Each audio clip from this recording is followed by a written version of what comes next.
Ladies and gentlemen, this story came out on The Hill, August 8th, 2020. Hispanic and Black children facing higher rates of COVID-19 hospitalizations, CDC. Yes, the CDC that can't even keep disease out of their own buildings. That CDC. So when you look at this breakdown of who has it, now they have for the last several weeks said it is highest among Hispanics, then Black, then white. Now, when I looked at this chart, I had to laugh. Now, non-Hispanic Black, and this is a recent chart, y'all. Non-Hispanic Black have it 41%. Non-Hispanic white, 38. They act like that's some big ass difference. That ain't no big difference at all. Okay, it's not no huge difference between 41% and 38%.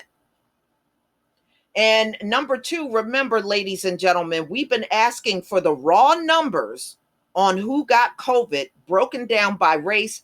They have never provided this information.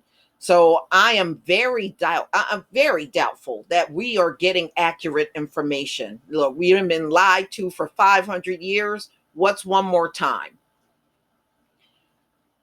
Okay.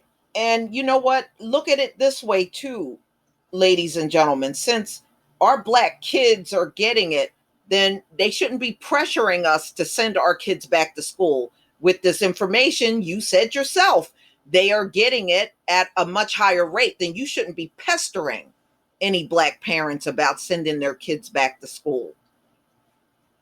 And where's the federal funds for the Black community since we're getting so much of it? Where's all the federal funding? A new report by the Center for Disease Control and Prevention reveals that Hispanic and Black children have been affected by the coronavirus pandemic at a disproportionate rate, underscoring how minority communities across the country have been among the hardest hit by COVID-19. But what federal funding are you offering the community to help since we got it so badly? Which is laughable. White people got it 38%. Like y'all get it way less. Actually, you damn near get it at the same rate that Black people are getting it.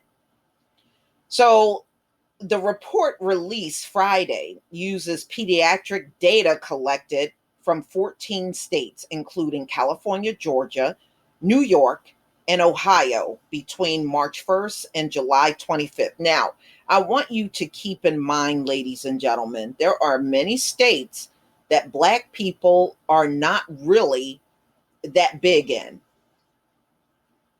So what they do is they just pluck out a few states and then do this data collection and put this, these charts out. But it's really disingenuous because you're not getting all 50 states. Black people may not be getting it at the same rate in all 50 states. It may be high in some states and low in others. But with them half-ass putting the numbers out, you would never know. Again, give us the raw numbers. Why are you holding back on the raw numbers? News media.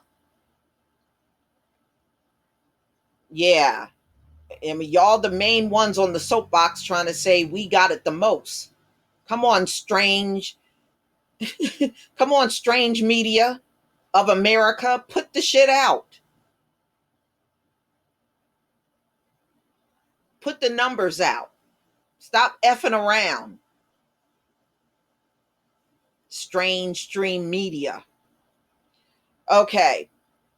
The agency notes that children are still at lower risk for serious complications for COVID-19, which is not true, such as hospitalization, but not concluded that Black and Hispanic children are more likely to have such symptoms than their white peers. Among 526 children for whom race and ethnicity information were reported, 241, which was 45.8%, were Hispanic. 156, 29.7%, were Black, and 74 were white. 24 were non-Hispanic Asians or Pacific Islanders, and 4 were non-Hispanic American Indian, Alaska Native.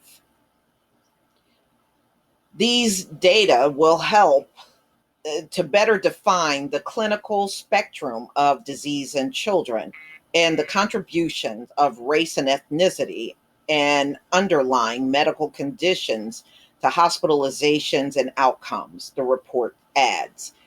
Reasons for disparities in COVID-19 associated hospitalization rates by race and ethnicity are not fully understood. The report follows other data showing Black and Hispanic adults being disproportionately affected by the disease. Again, show us the raw numbers. I don't know. We've been asking y'all for the raw numbers since April. What's the holdup? The latest CDC report comes as schools around the country have started to return in-person teaching. Despite vocal opposition from Democratic lawmakers and some health experts, Democrats have argued that the school districts need more money and resources to be able to reopen safely. President Trump and his administration have pushed for schools to reopen for face-to-face instruction, emphasizing the reopening as part of a broader effort to restart the economy. That's what it's really all about. Trump previously threatened to withhold funding from school districts who opted for virtual learning, which I don't think is right. While some schools have reopened physically, many others, including some of the country's largest districts, have announced in recent weeks that they will be teaching virtually for the fall. Okay, so when these kids get sick, is Trump going to foot the bill? He want them to go to school. Is he going to foot the bill when they fall ill? No, that's going to all be on the parents. Okay? And as everybody start getting sick, and trust me, they're going to start getting sick, y'all. It's inevitable. They're going to start getting sick. Trump will be the first one trying to tell you he's not responsible and blah, blah, blah, because he does that every single time. See, when this school reopening fall apart, he's not going to take any accountability for the fact that he pushed for this. He's going to tell you it's not his fault. He ain't responsible. But y'all, please tell me what you think. Please leave your comment and subscribe. Don't forget to hit on the notification bell, and I'll see you on the next video. Peace, family.